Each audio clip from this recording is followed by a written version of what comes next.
Hello viewers, welcome to the new video. Today I am going to explain a poem that is Daffodils, which is written by William Wordsworth, and today's explanation in Malayalam. And those who want to watch English explanation, I have already uploaded the video, and the Hindi explanation also I have uploaded the video. Now today I am going to upload the Malayalam version, that is the explanation of this poem in Malayalam. So let us see the description and line by line description of this particular poem. So let us get in detail to this particular poem, which is one of the famous poem of William Wordsworth. So the first stanza: I wandered lonely as a cloud that floats on high over vales and hills, when all at once I saw a crowd, a host of golden daffodils, beside the lake, beneath the trees, fluttering and dancing in the breeze.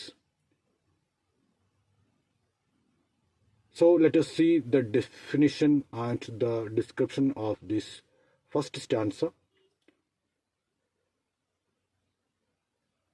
Poet, അതായത് കവി, താഴ്വരകളിലൂടെയും കുന്നുകളിലൂടെയും ഒഴുകി നടക്കുന്ന ഒരു മേഘത്തെ പോലെ തനിച്ച് നടക്കുകയായിരുന്നു.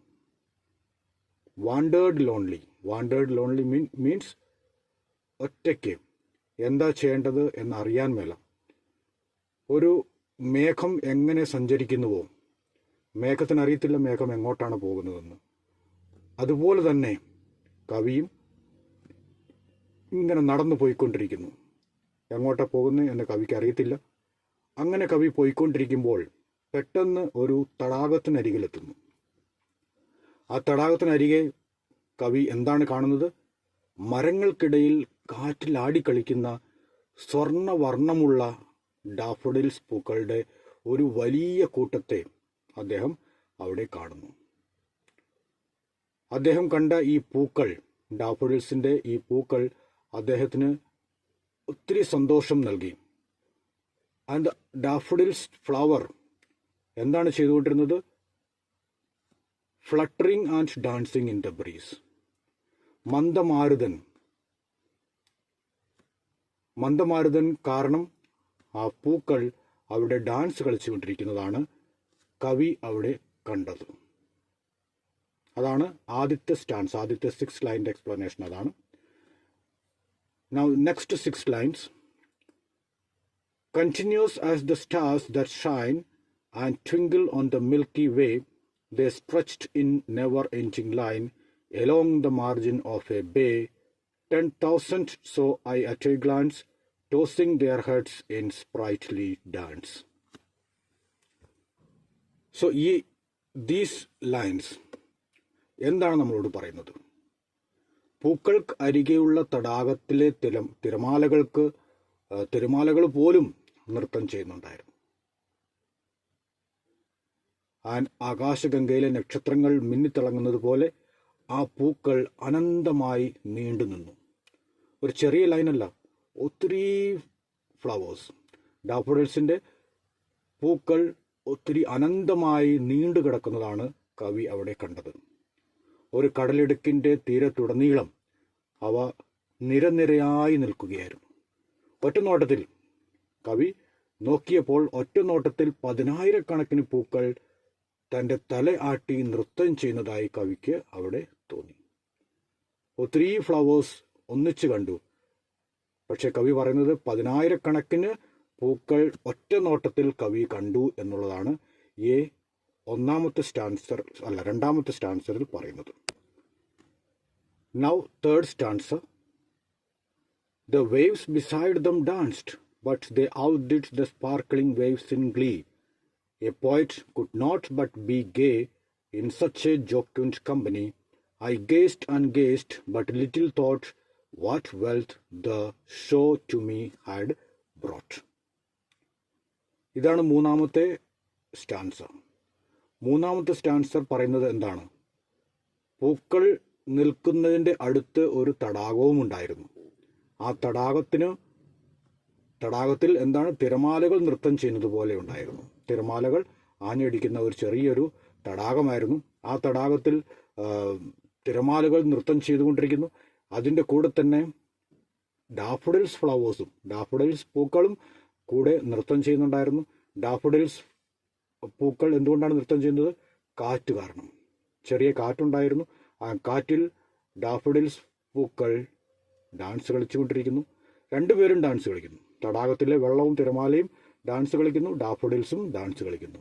പക്ഷേ കവി എന്താണ് പറയുന്നത്? കവിക്ക് എന്താണ് ഏറ്റവും കൂടുതൽ ഭംഗിയായി തോന്നിയത്? കവി പറയുന്നതനുസരിച്ച് ഏറ്റവും കൂടുതൽ സന്തോഷം നൽകിയത് പൂക്കളുടെ നൃത്തമായിരുന്നു. പൂക്കളുടെ നൃത്തത്തിന് മുമ്പിൽ തടാകത്തിൻ്റെ തിരമാലകളുടെ നൃത്തം നല്ലതല്ലായിരുന്നു, അത്ര ഭംഗിയില്ലായിരുന്നു. അത്രയും സന്തോഷമുള്ള ഒരു കൂട്ടം പൂക്കൾ അവിടെ കണ്ടപ്പോൾ ഏതൊരു കവിയും ആഹ്ലാദവാനായി ആ കാഴ്ച കണ്ടു നിൽക്കുകയേ ചെയ്യുള്ളൂ. അതാണ് വില്യം വേർഡ്സ്വർത്ത് പറയുന്നത്.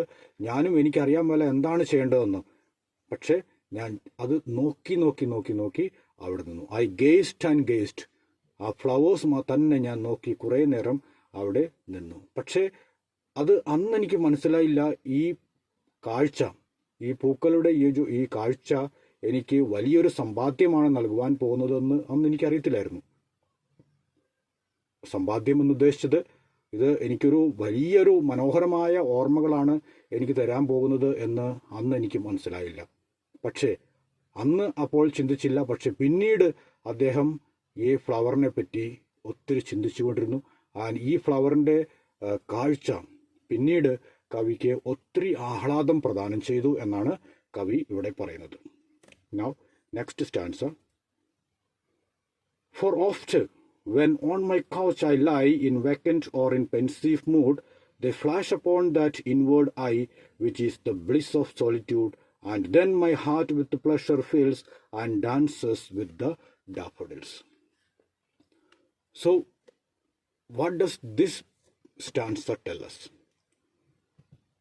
പിന്നീടുള്ള കാലങ്ങളിൽ ഈ പൂക്കൾ കണ്ടതിന് ശേഷം പിന്നീടുള്ള കാലങ്ങളിൽ കവി തൻ്റെ കട്ടിലിൽ വെറുതെ ഇരിക്കുമ്പോൾ, അല്ലെങ്കിൽ എന്തെങ്കിലും കാരണവശാൽ വിഷമിച്ചിരിക്കുമ്പോൾ, ഈ ഡാഫഡിൽസ് ഫ്ലവേഴ്സിൻ്റെ ദൃശ്യം, ഈ ആ കാഴ്ച അദ്ദേഹത്തിൻ്റെ മനക്കണ്ണിൽ തെളിഞ്ഞു വന്നുകൊണ്ടിരുന്നു.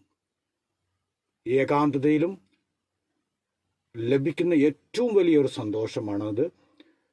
എപ്പോഴൊക്കെ കവി ഒറ്റയ്ക്ക് പെൻസീവ് മൂഡ് മീൻസ് സാഡ്നെസ്സിൽ സാഡായിട്ട് എപ്പോഴൊക്കെ ഇരുന്നോ അപ്പോഴൊക്കെ ഈ പൂക്കളുടെ, ഡാഫഡിൽസ് പൂക്കളുടെ ഓർമ്മ കവിയുടെ മനസ്സിൽ വന്നുകൊണ്ടിരുന്നു. ആ ഓർമ്മ വരുമ്പോൾ കവിയുടെ ഹൃദയം സന്തോഷം കൊണ്ട് നിറയുകയും ഡാഫഡിൽസ് പൂക്കളുടെ ഒപ്പം നൃത്തം ചെയ്യുകയും ചെയ്യുന്നു. അതാണ് കവി പറയുന്നത്. ഇവിടെ ഈ ഓർമ്മ വന്നപ്പോഴൊക്കെ കവിക്ക് ഒത്തിരി സന്തോഷമാണ് പ്രദാനം ചെയ്തത്.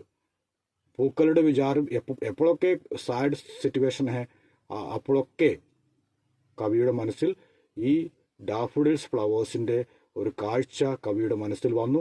അപ്പോൾ കവിക്ക് ഒത്തിരി സന്തോഷം നൽകി. അതാണ് ഈ കവിതയുടെ സാരാംശം. പ്രധാന ആശയങ്ങൾ നോക്കുകയാണെങ്കിൽ ഈ കവിതയ്ക്ക് ഒരു പ്രത്യേക ഭംഗിയുണ്ട്. പ്രകൃതിയുടെ ഒരു തരത്തിലുള്ള സ്വാധീനമാണ് ഈ കവിതയിലൂടെ നമുക്ക് തരുന്നത്. പ്രകൃതിക്ക് മനുഷ്യൻ്റെ മനസ്സിനെ സുഖപ്പെടുത്താനുള്ള കഴിവുണ്ട്. അതാണ് ഏറ്റവും ഇമ്പോർട്ടൻ്റ് ആയിട്ടുള്ളത്. മനുഷ്യൻ്റെ മനസ്സിനെ സുഖപ്പെടുത്താനുള്ള ഒരു കഴിവ് ഈ പ്രകൃതിക്കുണ്ട്. പ്രകൃതിയിൽ ഒത്തിരി അങ്ങനത്തെ സാധനങ്ങളുണ്ട്, അങ്ങനത്തെ സിറ്റുവേഷൻസ് ഉണ്ട്. എവിടെയൊക്കെ നമ്മൾ അത് ആസ്വദിക്കുന്നുവോ അവിടെയൊക്കെ നമുക്ക് നമ്മുടെ മനസ്സിനെ സുഖപ്പെടുത്തുവാൻ കഴിയുന്ന ഓർമ്മകൾ നമുക്ക് നൽകുന്നതാണ് പ്രകൃതി. ഒരിക്കൽ കണ്ട മനോഹരമായ കാഴ്ചകൾ പിന്നീട് ഒറ്റയ്ക്കിരിക്കുമ്പോൾ നമുക്ക് വലിയ ആശ്വാസം നൽകും എന്നാണ് കവി നമ്മളെ പഠിപ്പിക്കുന്നത്. അതാണ് നമ്മുടെ ഇന്നത്തെ ഈ ഡാഫഡിൽസ് ഫ്ലവറിൻ്റെ എക്സ്പ്ലനേഷൻ. എല്ലാവർക്കും മനസ്സിലായി കാണും എന്ന് വിചാരിക്കുന്നു. മനസ്സിലായവർ, ഇഷ്ടപ്പെട്ടവർ ലൈക്ക് ചെയ്യുക, സബ്സ്ക്രൈബ് ചെയ്യുക ആൻഡ് എന്നെ സപ്പോർട്ട് ചെയ്യുക. So thank you very much for watching. Thank you.